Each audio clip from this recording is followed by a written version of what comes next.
Good morning. It's Thursday. It's a good thing to remind yourself what day it is when you wake up. I am in my car, not because I'm not driving. It's parked in the driveway, promise. It is gross outside and I needed a space to be alone, just like Jesus, right? I just say I'm being like Jesus. He oftentimes withdrew to quiet and desolate places to pray and spend time with his Father, and I don't have a quiet and desolate place within my home. And so when the weather is bad, my car in my driveway with a heated seat, that is so nice, is my quiet, desolate place this morning.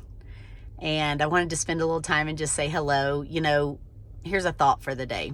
I've been really pondering and been really clinging to these great thoughts that the work of God's kingdom, the love and the joy and the peace and the inheritance that we have in his kingdom and the power of Holy Spirit moving forth on this earth, none of that is canceled. None of that is in quarantine. The kingdom is moving and pushing forward, even while those of us who partner and want to be vessels to hold his kingdom are behind the doors of our homes most of the time. It's amazing to see, and it's a great reminder for us that the kingdom is still moving, that the kingdom is not in quarantine, and the work of the kingdom in the spiritual realm can keep moving.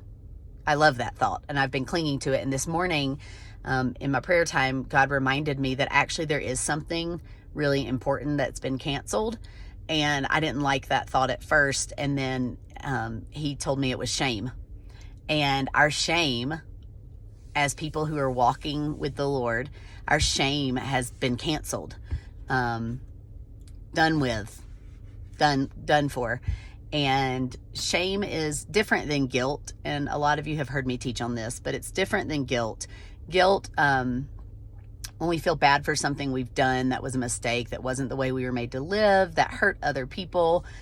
Sometimes guilt, we don't want to stay there, but sometimes it can actually be really productive for moving us towards asking for forgiveness and towards change. But shame is more where we start to define ourselves and what we think about ourselves through the actions that we've done. So not, I made a mistake, but I am a mistake. And it sounds a lot, in this season especially, maybe like a lot of shoulds. I should have done better with this today. I should have said this to my kid instead. Or I'll never do it any differently. It will always be this way. Or, I've always said it that way, and I don't know how to change that. It's always going to be that way. I might as well just not try because this is just who I am. Those are shame pieces, and the enemy loves to speak in those ways to us and to put those ideas and thoughts in our brains. And we don't have to live there because our shame has been canceled. It hung on a tree with our Jesus, and he beat that. And so just a reminder for us today, one of the best ways that I have found to combat shame in my life, and I want to encourage you in this today, is to spend a little time just actually thinking about who I truly am and who he's made me to be. And so maybe today you just think of three things that are true about your identity and who you are. It might not line up 100% with how you're acting, but it's still true about you. And so those could be things that are written in the scriptures that are true about all of us. I am a son of God. I am a daughter of God. I have the full inheritance of God's kingdom. Those types of things that are true about us. I've been fully forgiven.